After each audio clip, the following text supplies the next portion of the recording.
सो हम लोगों को सबसे पहले जब हम डेटा एनालिसिस पढ़ रहे हैं, भले हम एक्सेल पढ़ रहे हैं, पावर बीआई पढ़ रहे हैं या जो भी टूल्स पढ़ रहे हैं, उसमें हमें सबसे पहले ये समझना है कि जब कभी भी हमें एक स्ट्रक्चर्ड डेटा सेट मिलेगा, तो उस स्ट्रक्चर्ड डेटा सेट में जो डेटा हमें मिलेगा वो दो तरीके का होगा। एक होगा क्वालिटेटिव, एक होगा क्वांटिटेटिव। ठीक है। क्वालिटेटिव वो डेटा होगा, ऐसी इंफॉर्मेशन जिसको हम नंबर्स में एक्सप्रेस नहीं कर सकते हैं, और क्वांटिटेटिव वो डेटा होगा जिसको हम नंबर में एक्सप्रेस कर सकते हैं and it can be quantified. ठीक है। तो क्या डेटा काउंट हो सकता है क्वालिटेटिव में? नो। और इसमें यस, राइट। पर ये काउंटिंग को हम आगे अच्छे से समझेंगे कि हम काउंटिंग में बात क्या कर रहे हैं, बट आपको ये समझना है जैसे वर्ड्स हैं, ऑब्जेक्ट्स हैं, पिक्चर्स हैं, ऑब्जर्वेशंस हैं, सिंबल्स हैं, ये सारा हमारा क्वालिटेटिव डेटा होगा। और क्वांटिटेटिव डेटा में हमारे पास नंबर्स और स्टैटिस्टिक्स आएंगे। ठीक है। हम लोग कुछ रियल टाइम डेटा सेट्स देखते हैं, जैसे ये एक फाइनेंशियल सैंपल डेटा सेट है। इस डेटा सेट में एक कंपनी के पूरे फाइनेंस का डेटा है कि उसके फाइनेंशियल परफॉर्मेंस कैसी रही थ्रू आउट डिफरेंट ईयर्स। ठीक है। तो यहाँ पे आपको ईयर दिखाई देगा, यहाँ पे आपको मंथ नेम दिखाई देगा। तो डेटा लाइक सेगमेंट। अब यहाँ पे हम देख सकते हैं कि टोटल 701 रोज का डेटा है, राइट।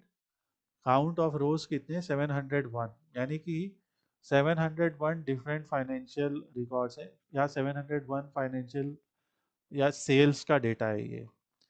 इस पहले एक एक रो यहाँ पे क्या रिप्रेजेंट कर रही है कि कितनी यूनिट सोल्ड हुई, उसकी मैन्युफैक्चरिंग कॉस्ट कितनी थी प्रोडक्ट की, सेल प्राइस कितना था एक यूनिट का, और जब आप इन दोनों को मल्टीप्लाई कर देंगे तो ग्रॉस सेल कितनी हुई। यहाँ से पता लगा कि डिस्काउंट कितना दिया गया, और फिर डिस्काउंट के बाद सेल कितनी हुई। जैसे अगर हम इसे sort by largest to smallest कर देते हैं, तो आप यहाँ पे देखेंगे कि ये इतने यूनिट सोल्ड हुई, इतने प्राइस पे, ये ग्रॉस सेल हुई, इतना डिस्काउंट दिया गया, तो फाइनल सेल यानी फाइनल रिवेन्यू कंपनी की ये हुई। ठीक है। कॉस्ट ऑफ गुड सोल्ड कितना आया, वो मैन्युफैक्चरिंग प्राइस के हिसाब से प्रॉफिट कितना हुआ एंड ऑल। तो यहाँ पे ये डेटा सेट पे आपको काफ़ी प्रैक्टिस करनी होगी। ओके। ये डेटा सेट खुद हमें माइक्रोसॉफ्ट के एंड से मिलता है। तो जो learning.microsoft की वेबसाइट है, वहाँ से आपको ये डेटा सेट मिल जाएगा, हम आपको प्रोवाइड भी कर देंगे। यहाँ पे आप देखेंगे जैसे ये सारे वेरिएबल्स। सो इसमें भी आप देख सकते हैं कि हमारे पास जब डेटा सेट दिया गया, तो unit sold, manufacturing price, sales price, gross sales, discount, ये सारे क्या हैं? ये हमारे क्वांटिटेटिव डेटा है। ओके। ये जितने भी हम्म। आपको इधर दिखेंगे ये क्वांटिटेटिव वैल्यूज हैं। और ये जैसे सेगमेंट, कि किस सेगमेंट में वो सेल हुई, कौन सी कंट्री को वो सेल हुई, प्रोडक्ट कौन सा था, डिस्काउंट बैंड कैसा था। तो ये सारे क्या हैं? कैटेगोरिकल डेटा है, यानी क्वालिटेटिव डेटा है। ये चीज़ समझ में आती है आपके? ठीक इसी तरीके से एक हमारे पास ये sample super store data set है। यहाँ पे भी हर रो एक रिकॉर्ड को रिप्रेजेंट कर रही है। ठीक है। हर रो में यहाँ ठीक है। पे एक रिकॉर्ड है, और उस रिकॉर्ड का मतलब एक ऑर्डर है बेसिकली। तो यहाँ पे भी आप देख रहे हैं कि जब ऑर्डर प्लेस किया गया, तो ऑर्डर किस शिपिंग मोड से गया, कस्टमर की आईडी क्या, कस्टमर का नाम, यहाँ पे भी सेगमेंट है, कौन सी कंट्री है, कौन सा सिटी है, कौन सा स्टेट है, कौन सा पोस्टल कोड है, रीजन है, ये सारी चीज़ें आपको पता लगेंगी। ओके।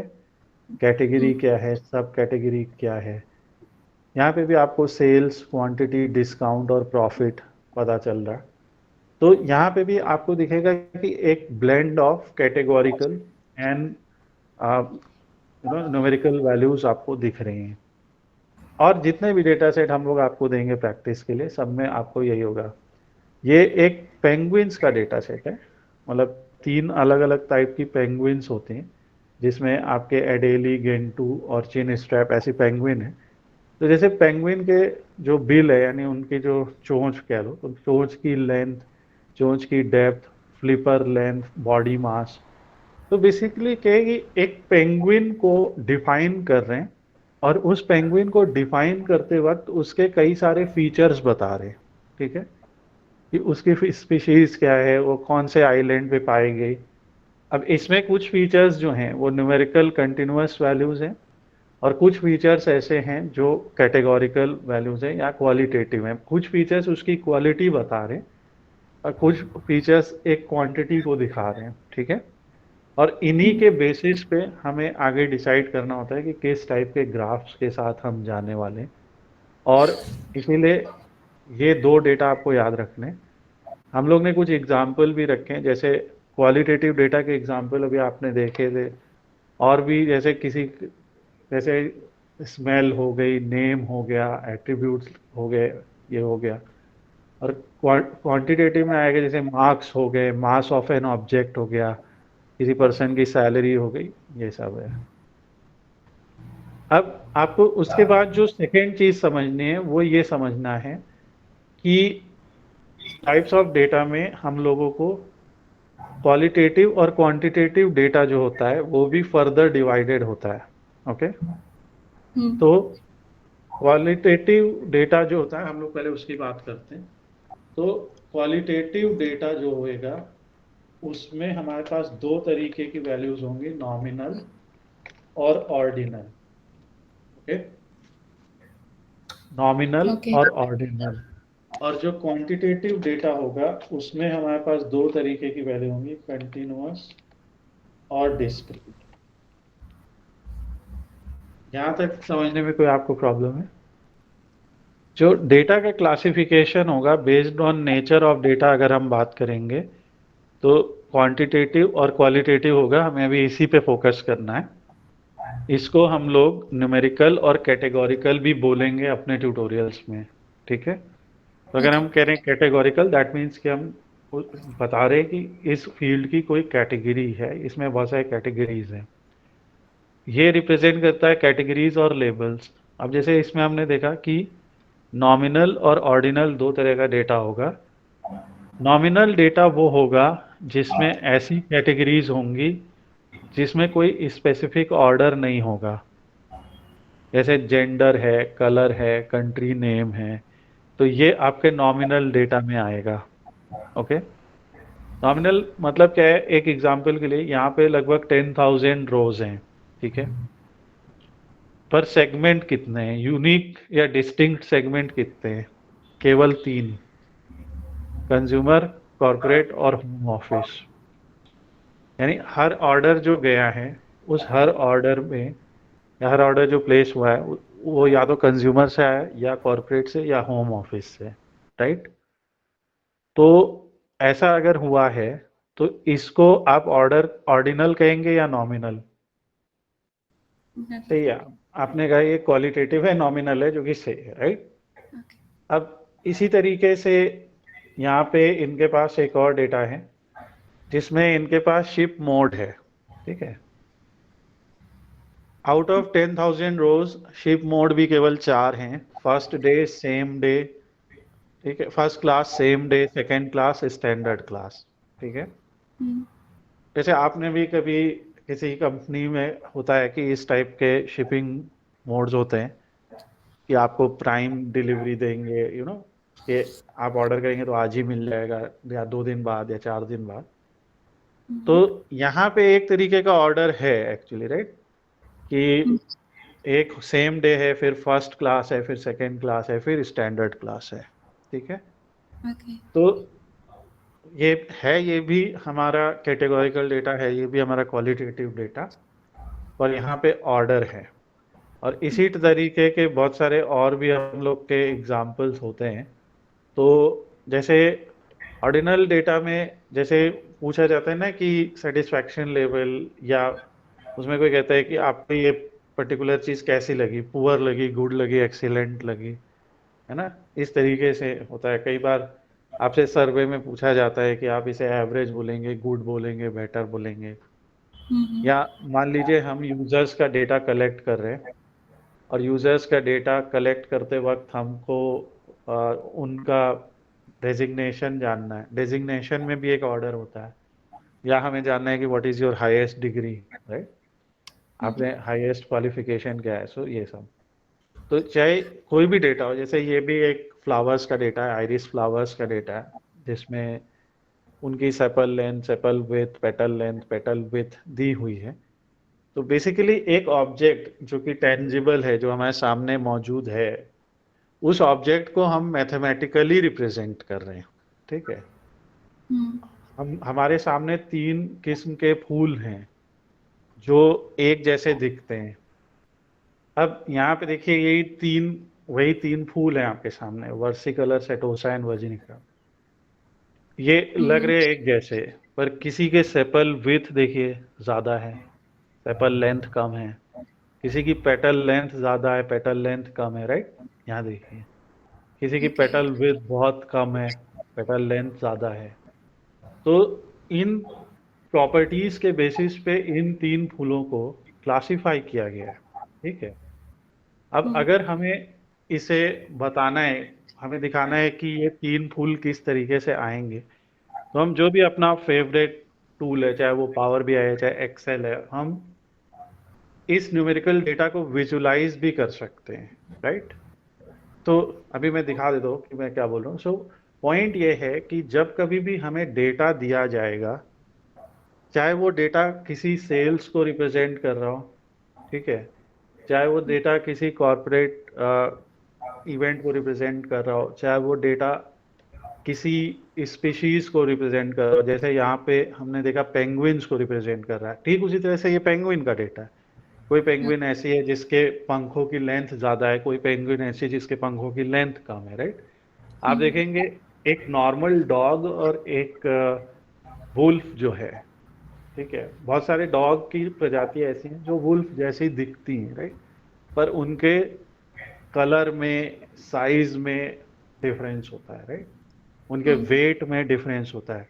तो इसीलिए हर एक ऑब्जेक्ट की कुछ क्वालिटेटिव बातें और कुछ क्वांटिटेटिव बातें जो हैं वो इस्तेमाल की जाती हैं उस ऑब्जेक्ट को डिफाइन करने में। अब जैसे हम पावर बीआई जैसे टूल में आते हैं, तो यहाँ से हम क्या करेंगे, सिंपली गेट डेटा करेंगे, टेक्स्ट सीएसवी को कनेक्ट कर। ओके। तो यहाँ से हमने वो सीएसवी फाइल कनेक्ट कर ली। अब इसने हमें वो सीएसवी फाइल दिखा दी, इसने कहा लोड करते हैं, लोड होने लगा और हमारे सामने इधर राइट हैंड साइड पे डेटा आ गया सारा, ठीक है।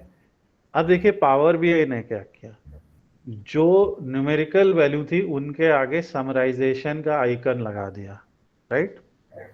और जो नॉन न्यूमेरिकल वैल्यू थी, यानी जो क्वालिटेटिव वैल्यू थी, उसके आगे ऐसा कुछ भी नहीं किया, है ना।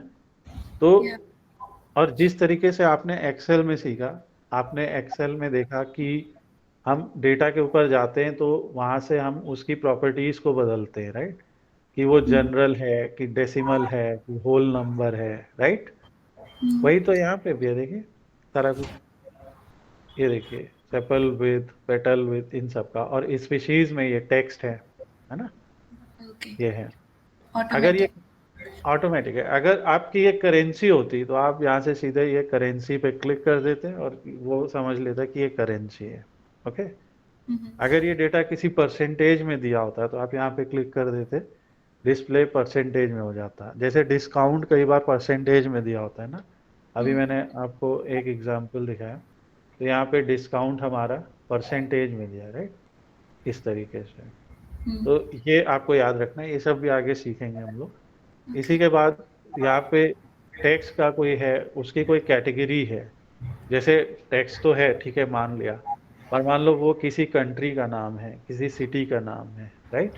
तो जैसे इस डेटा में आपको दिख रहा था कि उस कस्टमर का सिटी, उस कस्टमर का स्टेट, उसका पोस्टल कोड, राइट, ये सब हैं, ये सारे हैं कैटेगोरिकल डेटा ही हैं, तो क्वालिटेटिव। मगर हम आगे ये स्पेसिफाई भी कर पाएंगे कि उनका स्पेशल कैटेगरी क्या है, वो आगे की बात है। तो यहाँ पे ये रहेगा, और यहाँ पे सिंपली कैसे करना है कि अब मैं क्यों बता रहा हूँ, छोटे छोटे रूल याद रखने, आप नोट बना लीजिए कहीं पे, ठीक है। अगर हमारे पास if two continuous numerical values are there, तो उसको समझने से पहले हम दूसरा कैटेगराइजेशन भी पढ़ लेते हैं कि क्वांटिटेटिव में भी दो होते हैं, एक होता है डिस्क्रीट, एक होगा कंटिन्यूअस। ठीक है, डिस्क्रीट वो चीज होगी जहां पे सिर्फ क्वांटिटी बताई जा रही है, राइट। जैसे इस क्लास में कितने स्टूडेंट्स हैं, 5। इस कंपनी में कितने लोग काम करते हैं, 96। आपके पास घर पे कितने इलेक्ट्रॉनिक डिवाइसेस हैं, तो आप एक काउंट बताएंगे। आप ये कह सकते हैं कि मेरे पास 4.5 इलेक्ट्रॉनिक डिवाइसेस हैं। आपके पास, मैं पूछा आपके पास कितने फ़ोन हैं, आप क्या कहेंगे, मेरे पास 4 फ़ोन है, 5 फ़ोन है। आप ये नहीं कहते मेरे पास 4.5 फ़ोन है, राइट। राइट। आपके घर में कितने लोग हैं, कोई कहेगा 5, कोई कहेगा 4, कोई कहेगा 6। कोई ये नहीं कह सकता मेरे घर में 6.5 लोग, राइट। पॉइंट इज कि देर आर सम वैल्यूज जहाँ पे आप उनकी बात को डिस्क्रीट तरीके से ही बता सकते, राइट, एक होल नंबर में ही बता सकते हैं। तो जैसे फॉर एग्जांपल जब ऑर्डर हुआ तो यहाँ पे ये दिख रहा है कि कितनी यूनिट सोल्ड हुई। यहाँ पे तो इन्होंने 0.5 वगैरह कर दिया, पर यहाँ पे जैसे कई बार ये क्वांटिटी है, ठीक है, तो इन्होंने जैसे यहाँ पे लिखा, तो यहाँ पे आप देखेंगे क्वांटिटी में कहीं पे भी डेसिमल नहीं आ रहा है, और क्वांटिटी 1 से लेके 14 तक इतनी है, मतलब मिनिमम 1 सोल्ड हुई, मैक्सिमम 14 एक ऑर्डर में, कहीं पे भी डेसिमल नहीं। पर सेल्स में तो कोई भी वैल्यू पॉसिबल है ना। तो इसे याद कैसे रखना है, इसे याद ऐसे रखना है कि जिन वैल्यूज में हम लोग कोई यूनिट लगा सकते हैं, ठीक है। जैसे मैंने पूछा किसी से कि आपकी हाइट क्या है, तो उन्होंने कहा 180। ना अगला क्वेश्चन 180 क्या, राइट, सेंटीमीटर समथिंग, राइट। तो जब तक उस डेटा के आगे यूनिट नहीं बोली जाएगी उसकी वैल्यू सही से पता नहीं चलेगी। पर अगर पूछा गया कि कितनी क्वांटिटी सोल्ड हुई और उसने बोल दिया 7, तो हमें पता चल गया कि इस प्रोडक्ट की 7 क्वांटिटी सोल्ड हुई, राइट। राइट। सो क्वांटिटी है, अगर एक क्वांटिटी में हम यूनिट लगा देते कि 7 किलो सोल्ड हुई, 7 ग्राम, तो फिर ये कंटिन्यूअस जैसा बनता है, ठीक है, वो बात भी समझेंगे। तो सेल्स है, तो सेल्स में क्या है कि अब ये क्या है, डॉलर है, यूरो है, रुपी है, राइट। तो जब बताया जाएगा तभी पता लगेगा कि हाँ ये तो इस तरह से भी है। और दूसरा सीधा आइडेंटिफिकेशन क्या है कि इसमें आप डेसिमल देख सकते हैं, ठीक है। तो इन सभी नंबर्स में आपको डेसिमल पॉइंट नजर आएगा, तो जिनमें डेसिमल पॉइंट नजर आ रहा है वो हमारे लिए कंटिन्यूअस वैल्यूज होंगी, ठीक है। और क्वांटिटी जैसे जिसमें डिस्क्रीट तरीके से वैल्यू दी गई है वो हमारे लिए ऐसा रहेगा। तो ये एक इम्पॉर्टेंट चीज रहेगी। तो ऐसा है, तो इसी के बेसिस पे एक छोटा सा रूल बनता है कि अगर हमारे पास दो कंटिन्यूअस न्यूमेरिकल वैल्यूज रहेंगी, ठीक है, तो हम लोग उनके भी, and one of them is not date,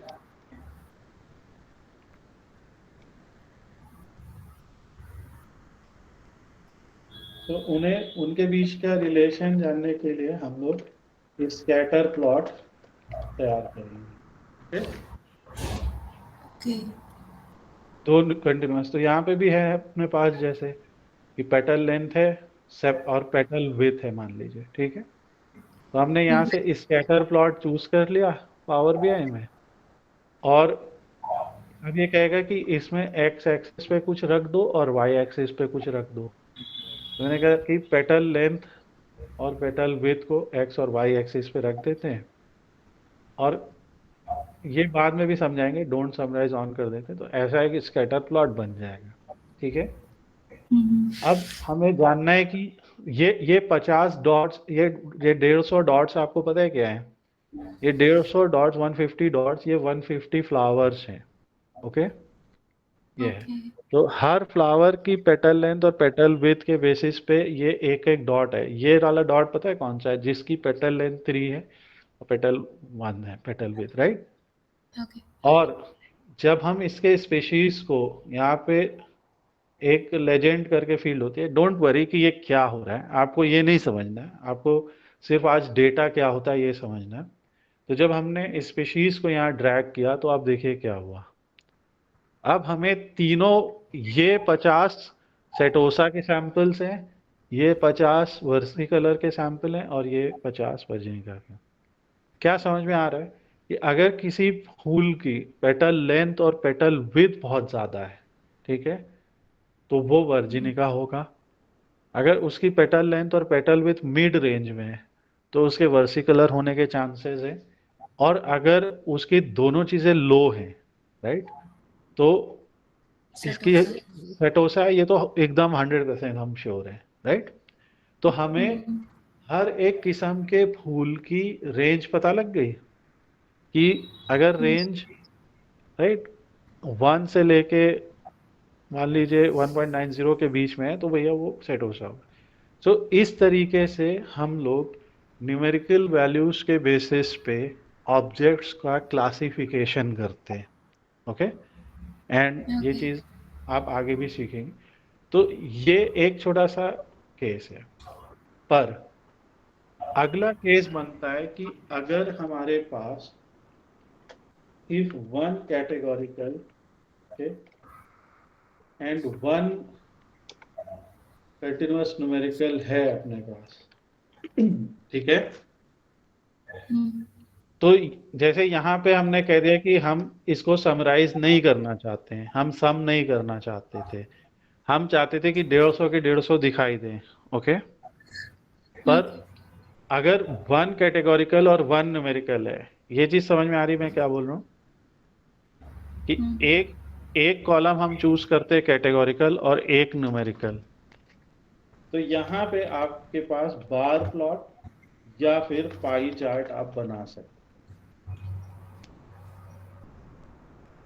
अब आप बताइए कि इस वाले केस में एक कैटेगोरिकल और एक न्यूमेरिकल कौन सा फीचर है या फील्ड है।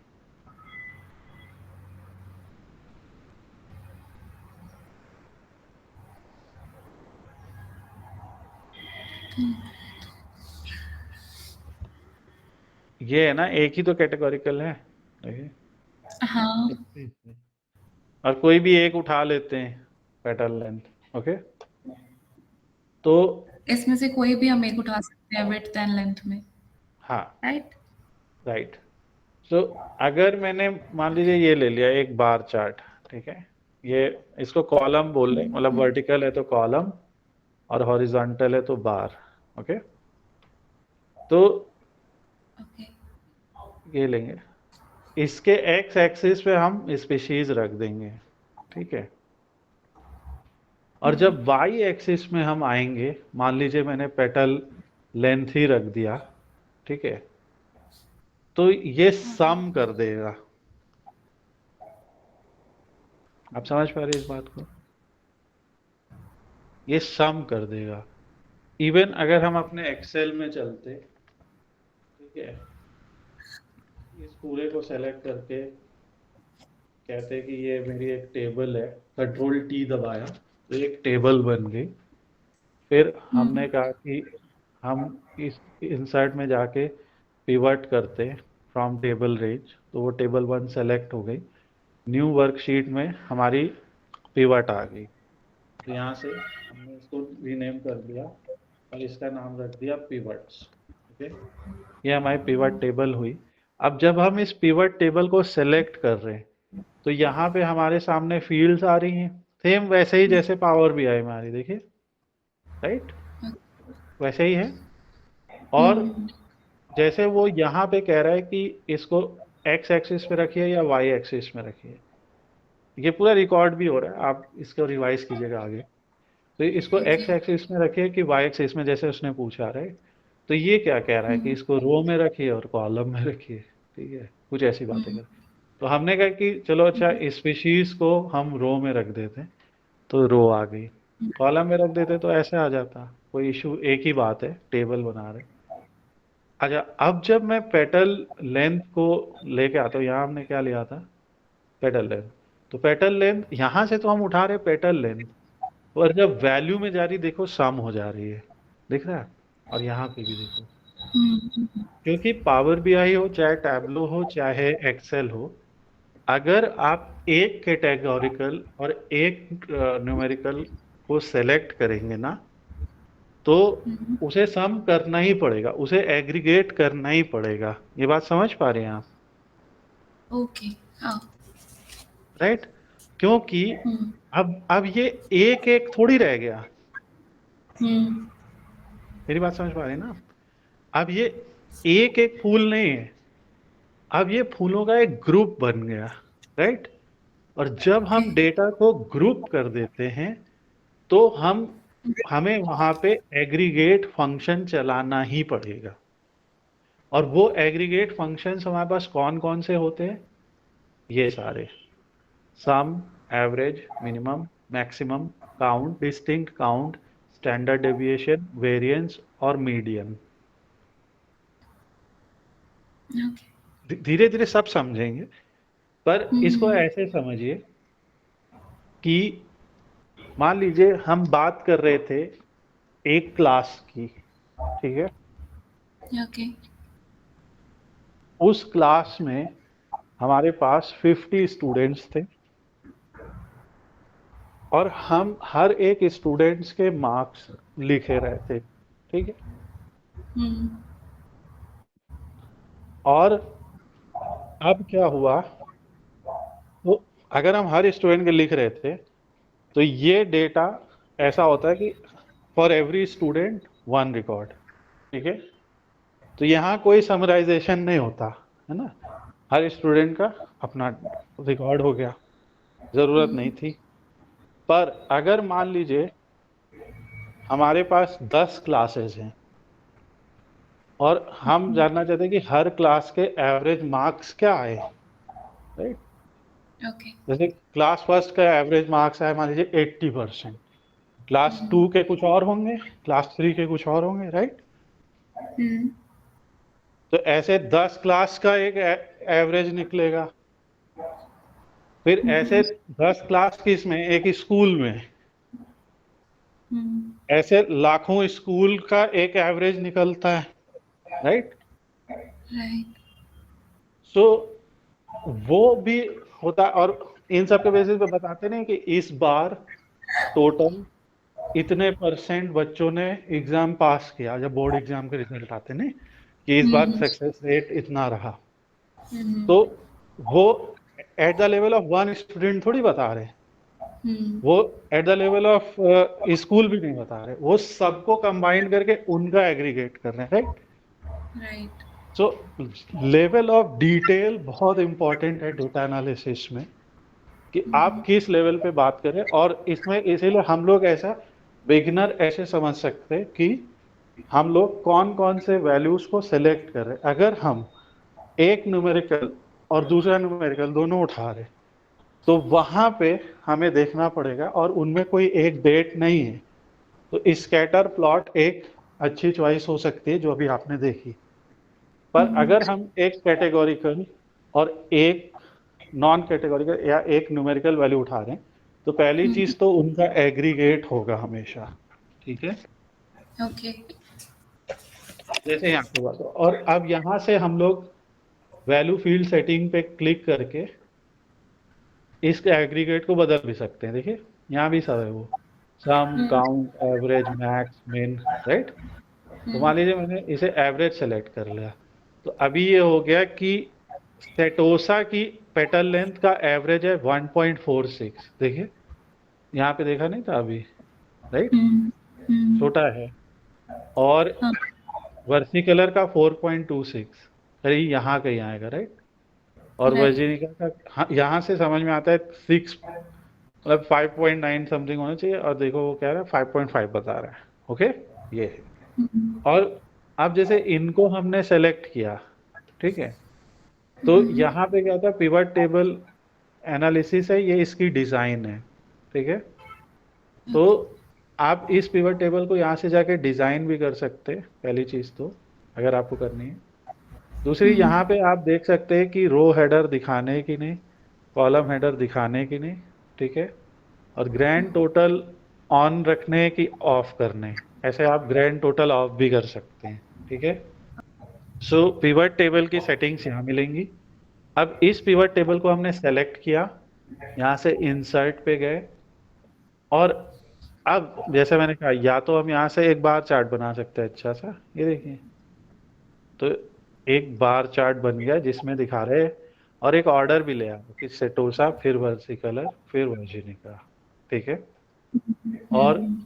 इस चार्ट को आप यहाँ से छोटा बड़ा कर सकते हैं, टोटल है तो आप लिख लीजिए यहाँ पे क्या दिखा रहे हैं, तो एवरेज पेटल लेंथ दिखा रहे हैं। ऐसा आज आप चार्ट बनाइएगा प्रैक्टिस के लिए, ठीक है। ओके। दूसरा चार्ट कैसे बना सकते हैं, फिर इसी को सेलेक्ट कीजिए और इंसर्ट पे जाइए, दूसरा जैसे पाई चार्ट भी बना सकते हैं यहाँ पे। तो इस पाई चार्ट में क्या बता रही है कि इस पाई चार्ट में ये दिखा रहे टोटल वगैरह, ठीक है। तो इसको हम ओके। थोड़ा सा यहाँ से बड़ा कर लेते हैं। तो ये भी एवरेज पेटल लेंथ है बाई स्पीशीज। तो यहाँ पे जैसे ये स्पीशीज का जो हमने ऊपर किया, तो ये लेजेंड अपने आप बन के आ गया कि सेटोसा वाला ब्लू है, वर्सिकलर ये है। यहाँ पे क्लिक करके, इस पेन पे क्लिक करके हम इसकी स्टाइलिंग भी बदल सकते हैं, देखिए, है ना, थोड़ा इंटरेस्टिंग बना सकते हैं। इस वाले में ये परसेंटेज बता रहा है, इसमें भी ये ऑप्शंस अवेलेबल होंगे आपके लिए, ठीक है, जैसे ये वाला। अब इसके क्या करते हैं कि थोड़ा ऊपर करते हैं और इसकी हाइट बढ़ा देते हैं, थोड़ा अच्छा लगे ग्राफ, जिसकी वजह से थोड़ा नीचे कर देते हैं, ये सब आप कर सकते हैं। तो और फिर तीसरा एक हम लोग और शीट बनाते हैं, और उसमें क्या करते हैं कि इसको और इसको कॉपी कर लेते हैं और यहाँ पेस्ट कर देते हैं, ठीक है। तो ये एक छोटा सा डैशबोर्ड जैसा आ जाता है अपना। ये देखिए, इस तरीके का एक डैशबोर्ड जैसे बना है ना एक्सेल के अंदर। इसमें ये पाई चार्ट है, ये लाइन चार्ट है, रिटेलर्स है, तो ये सब ट्यूटोरियल्स भी आपको आगे शेयर किए जाएंगे। तो पहले आप आज लेकिन बेसिक चीज़ों को समझिए। जैसे यहाँ पे हमने अभी एक बेसिक सा डैशबोर्ड बनाया है, जिसमें हमने दो विजुलाइजेशंस रखे। अब आप यहाँ पे और क्या क्या कर सकते हैं, दूसरी चीज़ हमेशा याद रखिए, जैसे अगर मान लीजिए हमें और चार्ट बनाने हैं, अभी हम मान लीजिए अब हमने एक चार्ट बना लिया, तो इसको हम गेट रीड ऑफ कर जाते हैं कि ओके, हो गया हमारा काम। तो हम इसी पिवट टेबल को कॉपी करें और फिर यहीं पे पेस्ट करें, ओके। हमेशा पिवट टेबल की कॉपी बनाइएगा, ओके, ये याद रखिए। अगर मान लीजिए इस पिवट टेबल में आपको कोई स्लाइसर लगाना है, ठीक है, स्लाइसर मतलब फिल्टर, राइट, यहाँ से आपको कोई भी जैसे पिवट टेबल में जाके स्लाइसर लगाना है, ठीक है, जैसे मान लो मैंने स्पीशीज का ही स्लाइसर लगा दिया, एक एग्जांपल बता रहा हूँ। तो देखो अभी ये इस पे कर रहे तो इस पे काम कर रहा है, दूसरे पे नहीं कर रहा है, राइट। तो हमें क्या करना रहेगा, यहाँ पे गए और ये जो फिल्टर कनेक्शन है, तो ये देखिए इस पे चालू है, ठीक है, इसको सेलेक्ट किया, इस वाले पिवट टेबल को, तो इस पे ये चालू नहीं है, तो ऑन कर देंगे, तो ये दोनों पे चलने लगेगा, देखो, राइट। ये आगे सिखाएंगे अच्छे से। अब मान लो ये दूसरा बना रहे हैं, अब फील्ड गायब हो गई, राइट, यहाँ आ रही थी, तो यहीं पे पिवट टेबल एनालाइज पे जाइए, फील्ड लिस्ट दोबारा ऑन कर लीजिए। ये शेप है वो अभी हटा देते हैं, ठीक है, तो ये फील्ड लिस्ट है। अब मान लीजिए मैं स्पीशीज की जगह सेपल विथ और पेटल लेंथ ऐसे सेलेक्ट करूंगा, राइट, तो ये हम लोग से पूछेगा कि अब आप क्या करना चाहते हैं। तो यहाँ पे हम लोगों को कुछ चीज़ें हैं जो यहाँ पे हम पूरी तरह से नहीं दिखा सकते, एक्सेल में कुछ लिमिटेशंस होती हैं पिवट में, बट जैसे अब जैसे हम इसी सेम तरीके से जैसे हमने यहाँ पे पेटल लेंथ की, वैसे ही हम यहाँ पे पेटल विथ दिखा सकते, राइट, कि एवरेज ऑफ पेटल विथ क्या है। और इसी चार्ट में मान लो हम एवरेज ऑफ पेटल लेंथ भी ले आते हैं, ठीक है। सो यहाँ से वैल्यू फील्ड में जाके एवरेज, तो दो चार्ट आ गए। तो दो के लिए हम क्या बना सकते हैं, इंसर्ट में जाइए और यहाँ पे आपके सामने अलग अलग चार्ट हैं, ये कॉम्बो चार्ट होता है, ठीक है। यानी अगर आपके पास दो फील्ड्स हैं दो से ज़्यादा, तो आप कॉम्बो चार्ट भी बना सकते हैं। तो इस तरीके से देखो कॉम्बो चार्ट बन गया, ठीक है, ओके। जिसमें एक लाइन और एक वो हो गया। तो इसको भी हम ऐसे अलग अलग तरीके से रिप्रेजेंट कर सकते हैं, ठीक है, जो भी आपको अच्छा लग रहा है। आज थोड़ा सा आप इसके साथ खेलिए कि राइट कैसे हो राइट। रहा है। ओके। और अब जैसे इसको हमने देखो चेंज किया, तो ये फिल्टर्स भी इस पे काम करेंगे, राइट, हम्म। और यहाँ से क्लियर हो जाएगा सब। तो ऐसा दो तीन छोटे छोटे चार्ट्स बनाइए, प्रैक्टिस कीजिए, और जब आपका चार्ट फाइनल हो जाए, अगर मान लो चार्ट को चेंजेस करना है, तो यहाँ से जाइए कस्टम कॉम्बो में। कस्टम कॉम्बो में आप सेलेक्ट कर सकते हैं, जैसे ये या ये या ये, राइट। और आप ये यहाँ से भी चूज कर सकते हैं, अलग अलग ऑप्शंस भी अवेलेबल है कि हम इस तरीके से दिखाएं, हम क्या दोनों एरिया चाहिए लो। तो जो भी कॉम्बिनेशन चाहिए, कॉम्बो मतलब कॉम्बिनेशन, जो भी आपको चाहिए वो हम्म। वहाँ से आप अप्लाई कर दीजिए, ठीक है। तो ओके। ये सब चीज़ें थोड़ी सी प्रैक्टिस कीजिएगा। आज का सेशन का जो हम लोग का मेन पर्पस था वो ये समझना था हम्म। कि डेटा हमारे पास दो तरीका का होगा, हम्म। क्वांटिटेटिव क्वालिटेटिव, ठीक है। हम्म। अब और हमने ये देखा कि अभी बहुत चीज़ें, सब चीज़ें एक दिन में नहीं आ जाएंगी, लेकिन अगर हमारे पास दोनों न्यूमेरिकल वैल्यूज़ हैं और नॉन डेट वैल्यूज़ हैं, हम्म। तो उसके साथ में हम लोग एक स्कैटर प्लॉट बना देंगे। जैसे यहाँ पे हमने दो फूलों के एग्जाम्पल में देखा, पेटल लेंथ और पेटल विड्थ का एग्जाम्पल, ठीक है। और एक कैटेगोरिकल और एक कंटिन्यूअस है, तो हम लोग क्या बना देंगे, बार और पाई, ओके। ठीक है। मैंने दोनों दिखाए भी आपको बना के, तो आज आप इसकी प्रैक्टिस कीजिए। और बाकी जो एक्सेल की बेसिक फॉर्मेटिंग है, ये सब है, वो आपकी जो क्लास चल रही है उसमें वैसे ही चलता रहेगा, ओके। ओके। तो we will continue with that.